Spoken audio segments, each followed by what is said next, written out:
Hello, ladies and gentlemen. This is Chapter 3 of The Arm of the Starfish by Madeleine.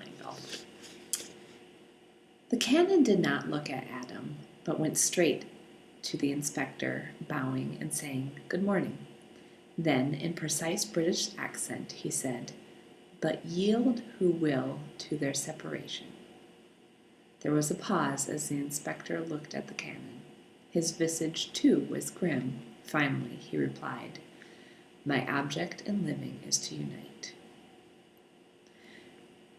The two men remained looking at each other, not speaking, until the inspector got up from the desk, nodded at the canon, came around to Adam, and handed him his passport. "I find your papers are quite in order after all," he said. "You may go. I believe the bus is still waiting." The official who had escorted the canon opened the door, making a respectful obeisance. The canon looked at the inspector, bowed slightly, turned to Adam, saying, "Come." Adam followed him. The priest moved with the ease of familiarity through the maze of passages until they were at the glass doors. Outside, the bus was sitting grayly at the curb. The driver opened the doors. The canon got in. Adam climbed in after him. Someone had given the red-headed child a seat, and she was asleep, her head down on the shoulder of a middle-aged, motherly-looking woman who looked at the canon, saying, "She's tuckered out. Let her sleep." The priest smiled at her. "Thank you, Martha."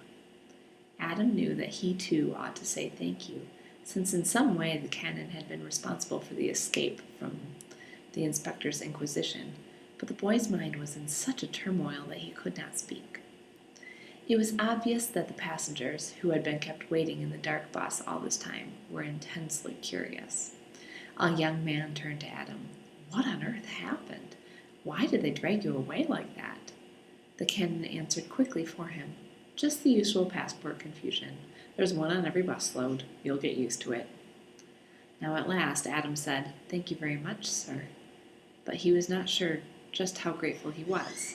Although the canon had an easy and relaxed expression, reminding Adam once again of the intelligent teddy bear, there was still the memory of the grim look with which Tallis had greeted him in the inspector's office. The bus started with a grinding of gears and a series of jolts. Adam felt surprisingly weak in the knees and would have liked to have been able to sit down, but he clutched the aluminum pole firmly and braced himself so that without bending down too far he could look out the window. The trip into Madrid somehow surprised him. Spain, seen from the air, had been, except for the emplacements, everything that he had pictured it in his imagination. The outskirts of Madrid were a strange and unexpected conglomeration of old and new. There were many bleak housing developments, like the projects in New York, or those pictured in articles about Russia. Ugly apartments crowded upon beautiful old houses with walled gardens. Some new buildings were finished as far as the scaffolding, but some seemed abandoned. Outside, both the old buildings and the new laundry was flapping out in the breeze. There were many billboards, well over half of them advertising American products: Pepsi-Cola, Coca-Cola, toothpaste, Singer sewing machines. The city itself was modern, commercial. Buses, trolleys, trolley cars, taxis, booths advertising the National Lottery, priests, nuns, young people on bicycles, old women with long black skirts and black shawls over their heads, girls with bright skirts high above their knees, newsboys calling, lottery boys calling. Adam's mind whirled. The impressions were coming too thick, too fast. Events had been too confusing from the moment he had reached the fog-bound airport in New York for him to assimilate and sort out any of it. Canon Tallis reached down and wakened the child. "Polly, we're here."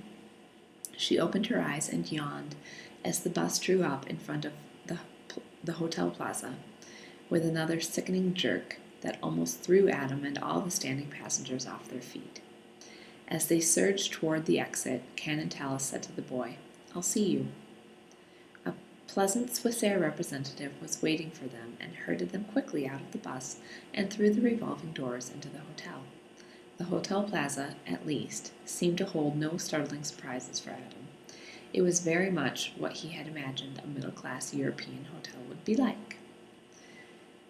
The passengers were lined up at the desk where their passports were collected. Adams was given no more, no less attention than anybody else's.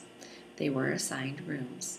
The man from Swiss Air explained that because of the fog that had gripped Lisbon now as it had New York the day before, they would not be able to leave Madrid until 5 in the afternoon, when weather conditions were supposed to improve. Precisely at 5 they were all to be in the lobby of the hotel and would be driven back to the airport, where a plane would be waiting for them. Meanwhile, they were free to sleep or do some sightseeing around Madrid.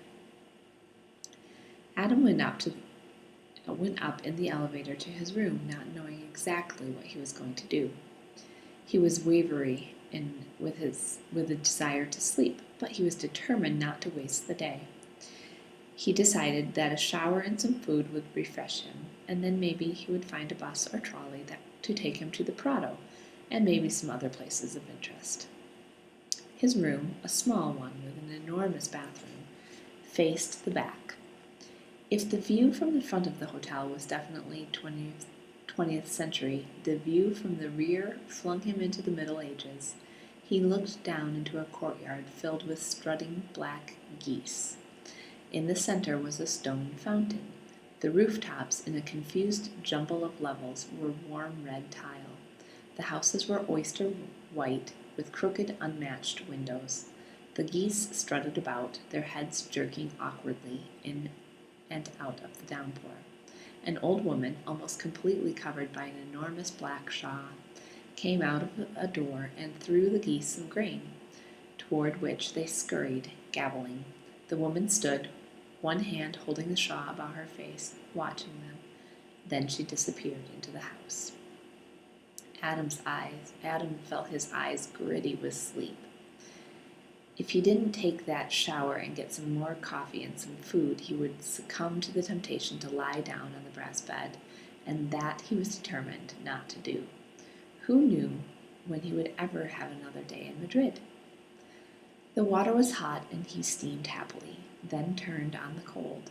He was shivering under the stinging needles when he became aware of a tapping on his door. He turned off the shower and called out, "Just a moment, please." The hotel towels were fluffy and white and voluminous enough to wrap around him as a kind of bathrobe. Some instinct, or was it Callie's warnings, made him call before he opened the door. "Who is it?" A pleasant British voice replied, "Canon Tallis." Adam fought down a desire to say, "Go away, you're dangerous, Callie warned me." But after all, the canon had, by no matter what devious means, rescued him.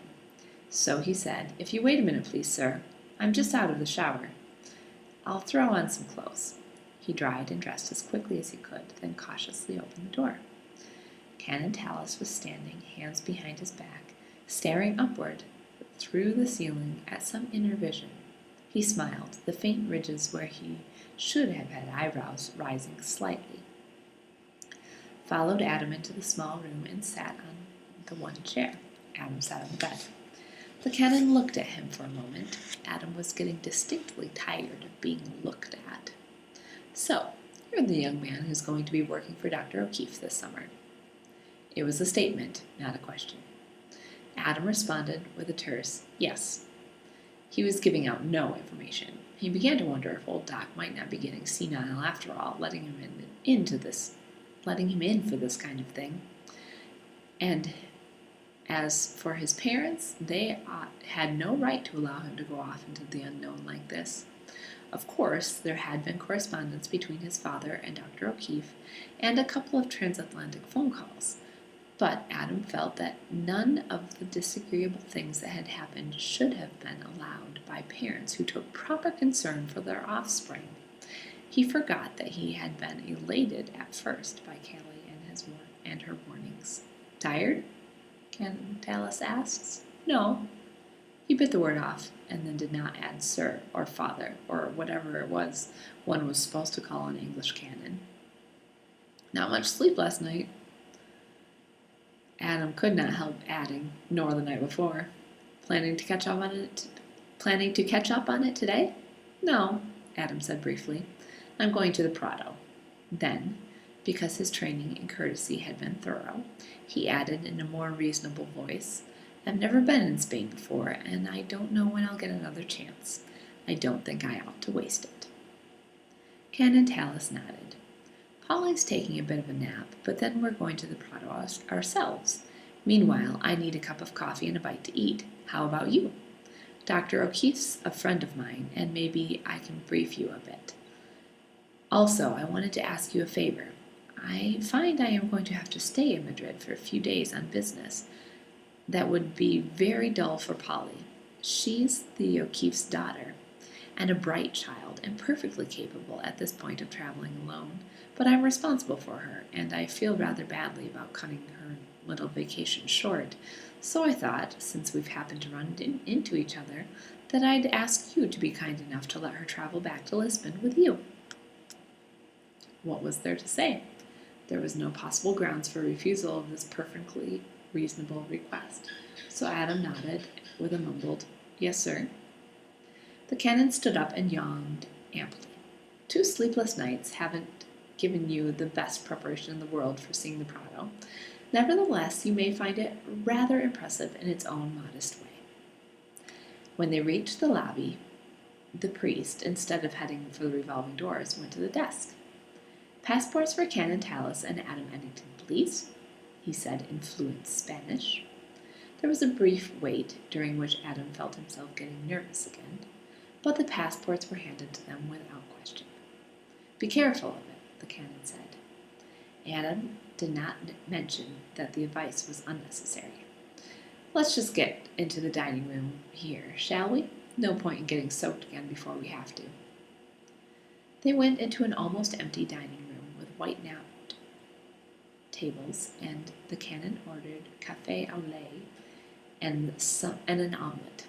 Adam told the waitress, Está bien para mí también. As she left, the canon said, You speak excellent Spanish. I had it in school. Adam found himself explaining again. Any other languages? A bit of French and German. Portuguese? No. Too bad. Russian? No. I'd have liked to, but they stretched a few points for me with the ones that I took. Polly's our linguist, the canon said. She speaks all of those, plus Gaian. Now she wants to tackle Chinese. Sometimes it's a bit hard to hold Polly down. He seemed to be looking at Adam as though searching for something.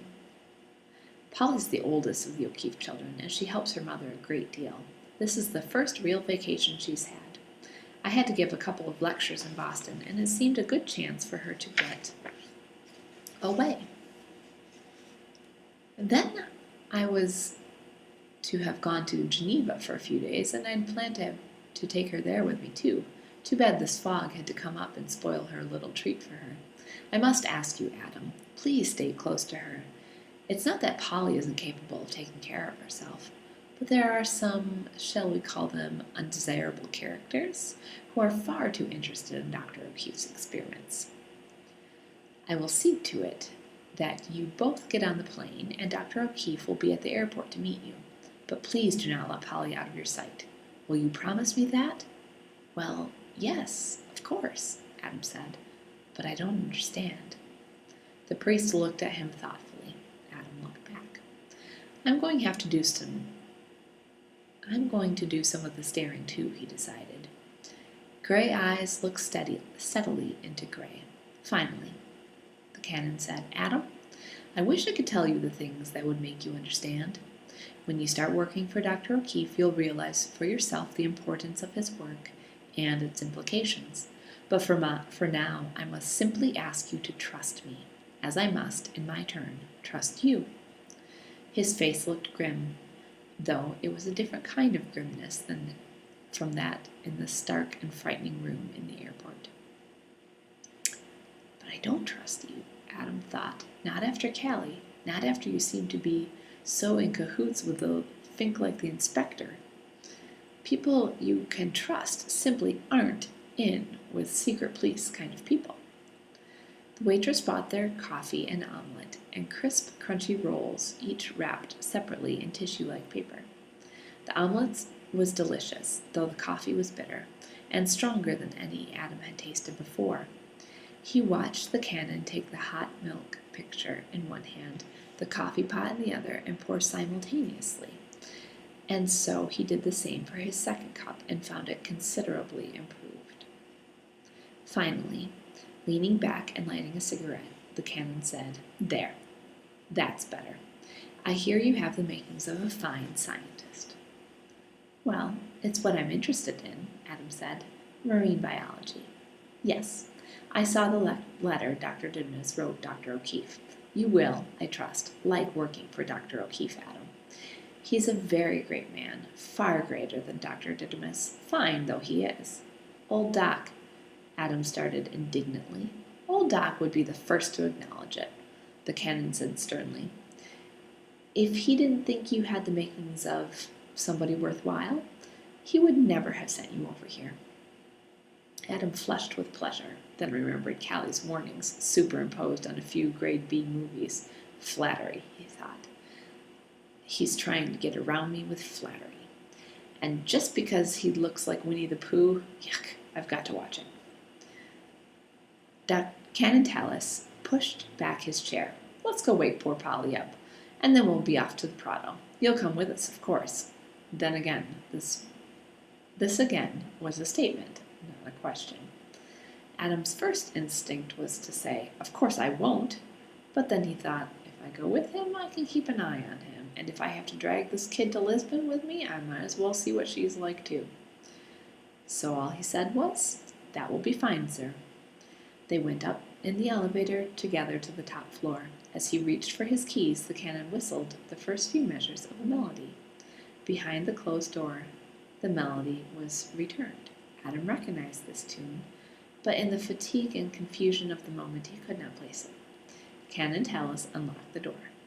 Polly was sitting on the edge of the bed, reading.